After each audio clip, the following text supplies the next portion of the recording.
Live from WRAL News Headquarters in Raleigh, your number one source for local news. WRAL News, coverage you can count on. We have rain on the way. I'm tracking this front and when the rain will arrive in your area coming up. Deputy in the hospital. A man is dead after an hours-long standoff and hostage situation. The condition of the deputy who responded after he was shot by the suspect. And property tax relief, the new effort that could help first-time home buyers and seniors across our state. A lot of stories to dive into this Wednesday morning as you're joining us here on WRAL News. We're so happy that you're here with us. I'm Chris Lovingood. And I'm Renee Chu. It is definitely feeling like December still out there. Cold start, but then we get to a mild temperature in the 50s. I like the sound of that. Amy Wilmoth with a look at Pittsburgh and what we're tracking this morning.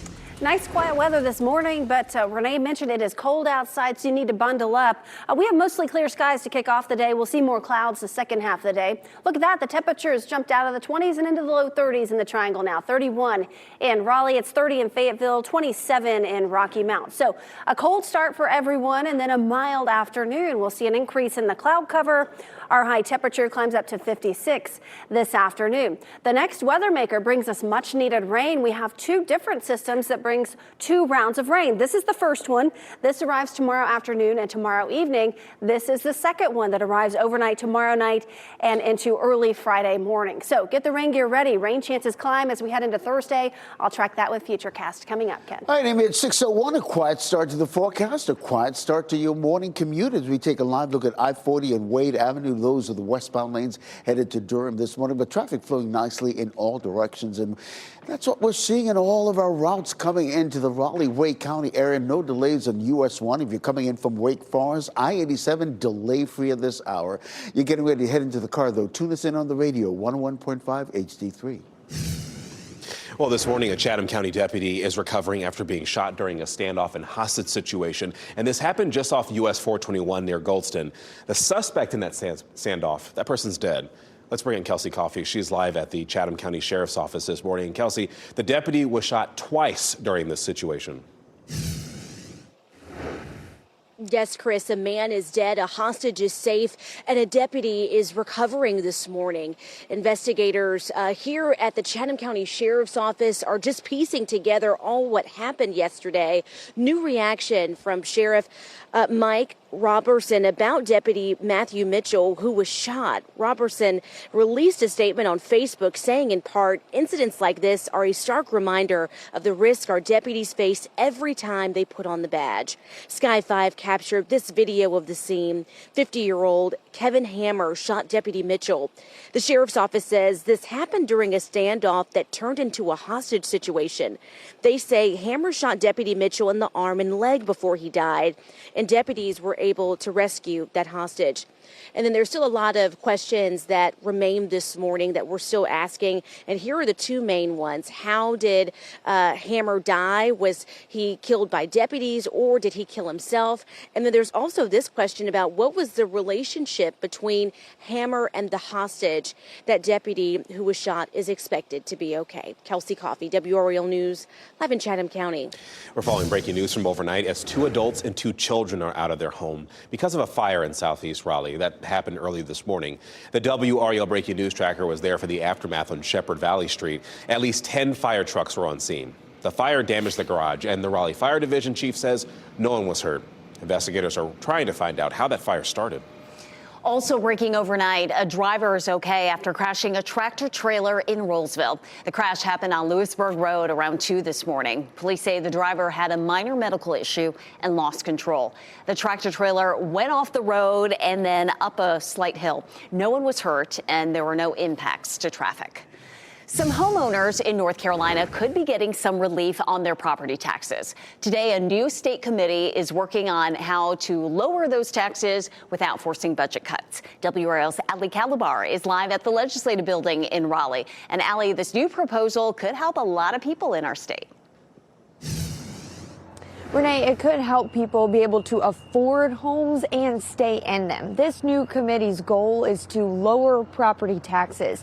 And so both Republicans and Democrats are coming together today to talk about this. They're talking about housing affordability, focusing on relief for first-time home buyers and for seniors living on a fixed income. Now, this new committee was created just last week, and House Speaker Destin Hall wants it to be a big focus in the new year. WRAL state government reporter Will Doran explains why legislators are trying to fix this issue now. Obviously, housing affordability has become a big and bipartisan political issue. Looking ahead to the 2026 elections, this committee wants to show they are really laser focused on that issue that matters a lot to voters here in North Carolina. And that committee is set to meet at 10 a.m. WRAL will be there following with updates. Reporting live in Raleigh, Ali Kadlabar, WRAL News. New this morning, the first funerals are being held today in Australia after last weekend's deadly terror attack at a Hanukkah event. There was a large crowd of mourners for the funeral of a rabbi killed. He was the person who organized the event at Sydney's Bondi Beach, where 15 people died in that mass shooting. Both of the suspects were shot at the scene, and one of them was killed. The surviving suspect was formally charged today on 59 counts, including murder and terrorism. Australian authorities say they believe the gunmen were inspired by the Islamic State. There was heightened security at the city of Raleigh's menorah lighting last night, just days after that deadly terrorist attack in Australia. Dozens crowded around the menorah as Raleigh Mayor Janet Cowell lit the first light. The celebration came with increased security and a very visible police presence and other measures. We spoke with people at last night's menorah lighting about Raleigh's response to the attack. Hits home, very close to home. The rabbi murdered there is a colleague, fellow Chabad rabbi, doing exactly what we're doing here. I'm so thankful for the police to be here, to feel as safe as possible in this situation, to be able to be with our friends and family and not live in fear. And also thinking about the family and the people that were lost. The menorah will stay lit for the rest of the holiday with a new light added each night of Hanukkah. Nick Reiner is expected to be in court today, and he is charged in the deaths of his parents, director-actor Rob Reiner, and his wife, Michelle. The LA County District Attorney announced Nick faces 2 counts of first-degree murder. He was supposed to appear in court yesterday, but was not brought to the courthouse for medical reasons. The victims were found in their Los Angeles home on Sunday, and the DA says a knife was used in the killings. That could affect the sentencing if he's convicted. President Donald Trump is expected to address the nation tonight from the White House. The president made that announcement on Truth Social. White House Press Secretary Carolyn Leavitt says it will focus on his biggest accomplishments of 2025, and he'll also address his plans for next year. Trump says that speech will happen at 9 p.m. And just a reminder, the president will be in Rocky Mount this Friday. Happening today, NC Central University is expected to vote on a tuition hike that would take effect next fall. The Board of Trustees at NC Central will be considering a tuition increase of 3% for new students. This is similar to recent increases that were approved at NC State and UNC Chapel Hill. The Board of Governors gave UNC system schools permission to consider tuition hikes. The state auditor's office is considering whether the town of Cary needs to be audited. This comes after the resignation of town manager Sean Stiegel. Someone from the state auditor's office was in Cary yesterday to discuss some concerns surrounding Stiegel's resignation. He had been on administrative leave while the town looked into a pattern of overspending. The town has announced plans to hire an outside firm to do a full internal investigation. Today, we'll hear from NC State football coach Dave Doran ahead of the Wolfpack's bowl game later this week. The Wolfpack will play the Memphis Tigers in the Gasparilla Bowl. That's Friday afternoon in Tampa. Doran will speak at a news conference that is at 4:45 this afternoon, and you can watch our evening newscast for what he has to say about his team's preparations for Friday's game. And from football to basketball, the New York Knicks are your 2025 NBA Cup champions. The Knicks took on the San Antonio Spurs last night in the final of the in-season tournament. Jalen Brunson put up 25 points, and he was named the NBA Cup MVP. The Knicks won the game 124-113. It is 6:08. Search for the shooter. New video has been released after the deadly mass shooting at Brown University. How law enforcement says it could help track down the shooter. And cold case progress. The FBI is in Nash County right now looking into a more than 20-year-old case. And it's dry today, a cold start to the day today. This front is headed our way and it brings a good chance for rain as we head into Thursday. I'll show you that hour by hour coming up. And here's a look at your winning Mega Millions numbers. 20, 24, 46, 59, 65. The gold Mega Ball is 7. We'll be right back. As you get into your car, tune to WRAL News Plus on your radio. In Raleigh on 99.3 FM. In Durham, 96.5 FM. And everywhere on 101.5 HD3.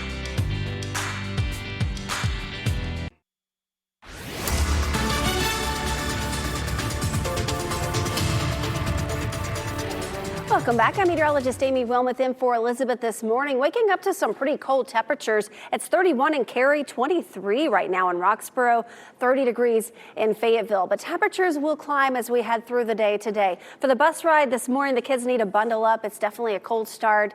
By recess, temperatures are close to 50 degrees with partly cloudy skies. And then later this afternoon, we should climb into the mid-50s with mostly cloudy skies. Rain chances come back as we head into Thursday. This is some much needed rain. We're in a drought right now, so this is some good news. For the morning commute Thursday, it looks fairly dry. We go up to about a 30% chance at 10 o'clock in the morning. At lunchtime, it's a 40% chance for rain. And then look at the afternoon and evening, a 60% chance for scattered showers. I'll show you how much rain we could get and when it will move out coming up. All right, Amy, weather and traffic every 10 minutes. 3 things you should know as you get ready to head out. Dry road conditions right now. That rain Amy talked about coming later in the week, the next day or so. No major congestion on any of our major routes. And as night turns to day this morning, the sun comes up. Watch for those sun glare delays, particularly those of you on our eastbound routes. So that's widen out the view, give you a look at the big picture this morning. And a couple of crashes, one in Durham County, one in Orange County. Neither is causing any problems for you this morning. I'll have an update in less than 10 minutes. New developments in the search for the suspect in that deadly mass shooting at Brown University in Rhode Island. I want you to look at this video. Investigators say they received this video from a neighborhood near the scene of the shooting. Police say this was recorded just hours before the shooting, and they hope it will help them identify the person of interest in that case. Investigators say this person should be considered armed and dangerous. 2 students were killed and 9 others were injured in an engineering building at that school. A reward of up to $50,000 is being offered for information leading to an arrest. FBI agents will be returning to Nash County today as they try to solve a decades-old missing persons case. Agents dredged a creek yesterday where Travis Lynch's car was found last week. He disappeared more than 20 years ago on Christmas Eve. The Nash County Sheriff's Office is working with Highway Patrol to process the vehicle. Agents will be back in Middlesex today for another day of dredging. WRAL confirmed a Person County foster parent was unlicensed at the time of a toddler's death in her care. Letitia Lindsay is charged with second-degree murder, and 1-year-old Kamari Morgan was found unresponsive in his crib back in May. A new toxicology report shows he died after receiving a fatal dose of various medications. The child's mother wants justice for her son. Person County need to be held accountable for what they did, period. And I don't feel like they need to be let off the hook because it's their fault too. I feel like it's their fault too. The last time the state investigated the death of a child in DSS care in Person County was back in 2013, and the result of that investigation led to more training for foster parents on sleeping safety. In fact, the WRAL documentary Broken, Foster Care in North Carolina explores the challenges of North Carolina's foster care system and what's being done to fix it. You'll find that on WRAL's YouTube channel. Durham police are searching for the people responsible for a series of car break-ins. We first brought you the story as breaking news yesterday morning. New doorbell video shows the latest string of car break-ins. We saw damage to at least 18 cars. Durham police say it happened in the 3 areas near NC 55 overnight. Now, just over a week ago, several cars were damaged in a similar spree near Dupree Street. One car owner told WRAL he wonders how you stop this from happening again. It's kind of one of those things where it's like, you know, what can you do? You know, you feel like you've done everything, but sometimes if somebody wants to do something like this, they're just going to do it, and there's nothing that can be done about it. Durham police say officers are reviewing video taken from the affected neighborhoods. They are asking anyone with information to give them a call. The Durham-based Smart Institute is trying to figure out what's next after the Trump administration canceled a $300 million contract. The company was receiving money through the CHIPS Act. The goal was to set up a site in Durham and to be an innovator in the industry through AI. A Smart USA spokesperson says the Commerce Department ended that contract for convenience. We asked the department to elaborate, but we didn't get a response. Smart USA plans to discuss the next steps at a meeting today. Meanwhile, North Carolina Attorney General Jeff Jackson is joining a lawsuit against Uber. Jackson and more than 20 attorneys general are accusing the company of deceiving customers and charging them without their consent. The lawsuit centers around Uber One. That's a subscription service to help people save money on rides and deliveries. Jackson's office is asking for customers who were affected to be paid. It was a hire no one saw coming. Bill Belichick to UNC. In Coaching Carolina the Belichick Way, our WRAL documentary unit uncovers the parallel searches happening at the time. There was a powerful group pushing to hire the NFL legend and those who wanted an up-and-coming coach. The documentary gets into the drama on and off the field and what next season may bring. Coaching Carolina the Belichick Way airs Thursday night at 7:30. All right, getting a look at your weather forecast as you're waking up this morning. Yes, you're waking up. Yes, it's cold again, but the warm-up is on the way, Amy. Yes, 50s are back this afternoon, mid-50s. It's cold out there this morning, a quiet start to the day, but it's in the 20s and 30s. 23 in Roxborough, that's the cold spot. 31 right now in Raleigh and in Durham.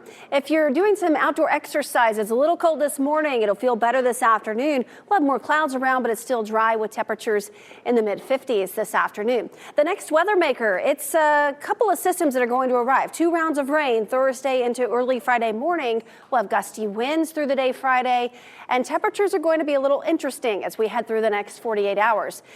Today is pretty quiet. We'll climb into the mid-50s. No rain in the forecast. Tomorrow morning, temperatures are in the upper 30s and low 40s. 10 a.m., maybe a couple of spotty showers, especially in our western counties. By the time we get to the afternoon for the best ride home for the kids, temperatures are in the 50s and even low 60s in the triangle, maybe upper 60s down to the south. Scattered showers are likely for the evening commute tomorrow. Temperatures are still very mild. It will stay mild even after sunset. This is 11 o'clock tomorrow night. Temperatures are in the 50s and 60s. Still a decent chance for rain. That's the first round. The second round will come in overnight Thursday into Friday morning. And look, this is 5 a.m. Friday morning. Temperatures are still mild in the upper 50s and low 60s. That front moves through and temperatures will drop through the day Friday. We'll have clearing skies. It'll be breezy, and already around lunchtime, temperatures are sitting in the low 50s.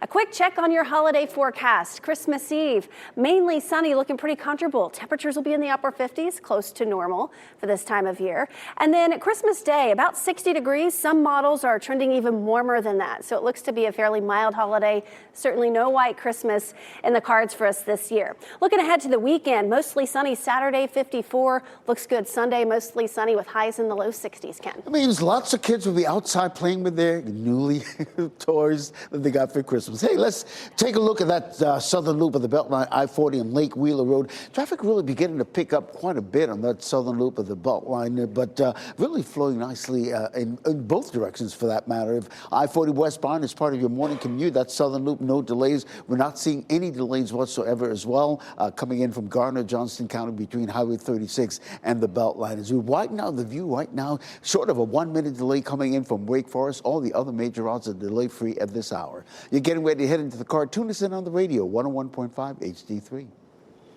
Ken, thank you. Pet gifts, from the hottest toys to heated leashes and boots. 5 on Your Side has the top picks for your furry family members this holiday season.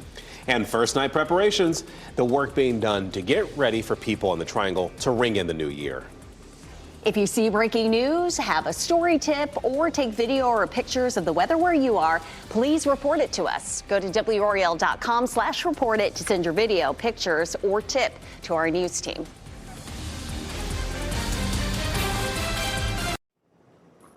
WRAL First Night Raleigh is starting to take shape. Crews moved the giant acorn yesterday morning to get it all buffed up right before the New Year's Eve celebration. Tens of thousands of people will be filling downtown Raleigh for the big event.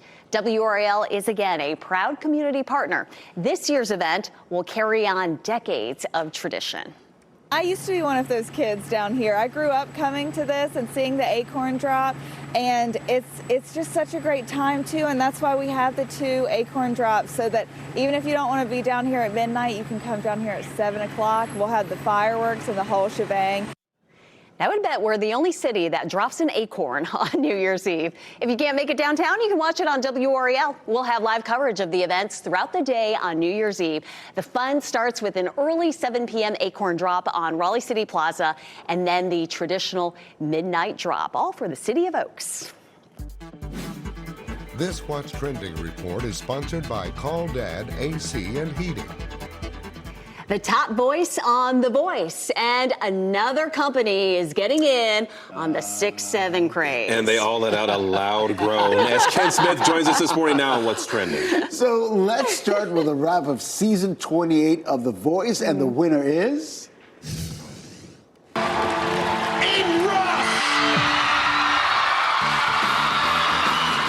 Well, there you have it. Aiden Ross, your season 28 winner of The Voice. The engineering student from Texas is part of Team Nile. In one of his final performances on Monday, Ross sang The Winner Takes It All by ABBA. The runner-up was Ralph Edwards from Team Snoop. Now, season 29 will see a change of coaches. Kelly Clarkson, Adam Levine, and John Legend will be back. Great to see them reuniting again. Love Absolutely. that. All right, so Southwest getting in on this 6-7 craze. The airline offering discounted $67 flights. The deal applies to select domestic flights on Tuesdays and Wednesdays from January 6th to March 4th. I mean, other companies have gotten on this craze as well. Wendy's, Pizza Hut, last week even In-N-Out Burger opted to remove 6-7 from its ticketing system. But I've said it before, I will say it again. January 1st, it's done. Yeah. It's over. No more 6-7 references. If there's any teenager watching right now, they're probably rolling their eyes, groaning. My, stop it. tweet is like, Mom, stop it. It's no longer cool. No longer cool. All right, thanks, Ken. All right, so we're going to give you a live look right now at RDU this morning. That is where some new flights will be added next year. The discount carrier Breeze Airways will be adding 4 new destinations starting in May. It will now fly to Bangor, Maine, New Windsor, New York, Vero Beach, Florida, and Orange County, California. And just a reminder, a good way to give back this holiday season is through WRAL's Coats for the Children campaign. Now through December 31st, we need your help to gather as many gently or new used coats, hats, and gloves as possible. You can find a Jiffy Lube drop-off location near you, or make a monetary donation by scanning that QR code right there on your screen. You can also go to WRAL.com/coats and help WRAL and the Salvation Army spread warmth and hope this holiday. Deputy in the hospital. A man is dead after an hours-long standoff and hostage situation. The condition of the deputy after investigators say he was shot by the suspect. And property tax relief, the new policies that could help first-time home buyers and seniors in our state. And we need the rain. It's headed this way. I'm timing out our rain chances for Thursday into Friday. Coming up.